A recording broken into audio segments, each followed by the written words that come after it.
अरावली, जब हम ये नाम सुनते हैं तो शायद सिर्फ पहाड़ियां ही दिमाग में आती हैं, लेकिन ये सिर्फ पत्थर और मिट्टी नहीं है।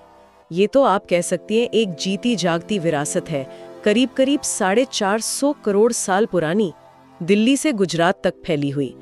इसे भारत की ग्रीन शील्ड मतलब एक हरी ढाल भी कहते हैं। हाँ, और वो इसलिए क्योंकि ये थार रेगिस्तान को आगे बढ़ने से रोकती है, ये जमीन के नीचे पानी को रिचार्ज करती है और प्रदूषण से भी तो हमें बचाती है। बिल्कुल। और आज हम इसी ढाल पर, इसी अरावली पर एक बहुत ही गंभीर चर्चा करने वाले हैं, क्योंकि 20 नवंबर 2025 को सुप्रीम कोर्ट का एक ऐसा फैसला आया है जिसने इस ढाल में एक बहुत बड़ी दरार डाल दी है। एक ऐसा फैसला जिसने अरावली की परिभाषा ही बदल दी है। और सोशल मीडिया पर #SaveAravali जैसे ट्रेंड्स शुरू हो गए।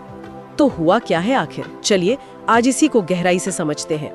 तो इस पूरे विवाद की जो जड़ है वो एक नई परिभाषा है।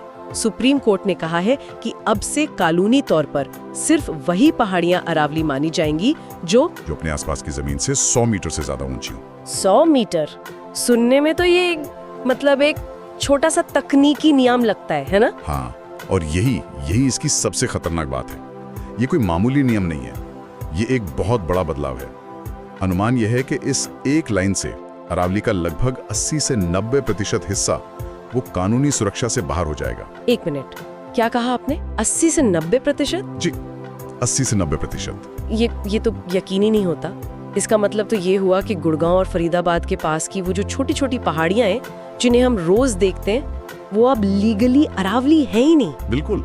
और ये सिर्फ अरावली की कहानी नहीं है, ये एक आप कह सकते हैं डेथ बाय डेफिनेशन का क्लासिक मामला है। डेथ बाय डेफिनेशन मतलब अगर आप किसी चीज को बचाना नहीं चाहते तो उसकी परिभाषा ही इतनी छोटी कर दो कि ज्यादातर हिस्सा अपने आप दायरे से बाहर हो जाए। कल को यही फॉर्मूला हम अपने जंगलों के लिए, वेटलैंड्स के लिए, किसी भी प्राकृतिक धरोहर के लिए इस्तेमाल कर सकते हैं। ये एक बहुत खतरनाक मिसाल है। लेकिन ये 100 मीटर का आंकड़ा ये आया कहाँ से? क्या इसके पीछे कोई वैज्ञानिक आधार है? यही तो सबसे बड़ा सवाल है। इकोलॉजी के नजरिए से देखें तो 10 मीटर की पहाड़ी भी उतनी ही जरूरी हो सकती है जितनी 200 मीटर की, क्योंकि वो भी तो भूजल रिचार्ज करती है, बायोडायवर्सिटी को सपोर्ट करती है। सही कहा। ये 100 मीटर का कट ऑफ वैज्ञानिक से ज्यादा एक तरह से प्रशासनिक लगता है, जो जमीन पर जो हकीकत है उसे पूरी तरह नजरअंदाज करता है। और शायद इसीलिए इस पर इतना राजनीतिक घमासान भी मचा हुआ है।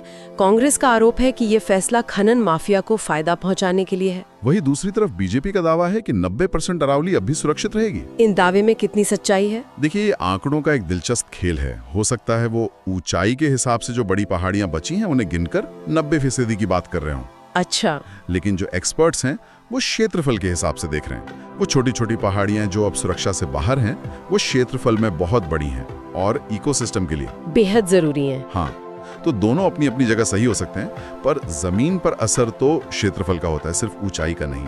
तो जमीन पर असर क्या होगा? विशेषज्ञ सबसे ज्यादा किस बात को लेकर चिंतित हैं? चिंताएं बहुत गहरी हैं। सबसे पहली और सीधी चिंता है रेगिस्तान का बढ़ना।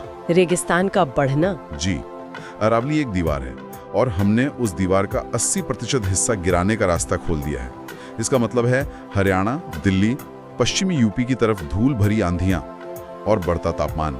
और भूजल का क्या? वो संकट तो दिल्ली एनसीआर में पहले से ही बहुत गहरा है। वो और भी गहराएगा।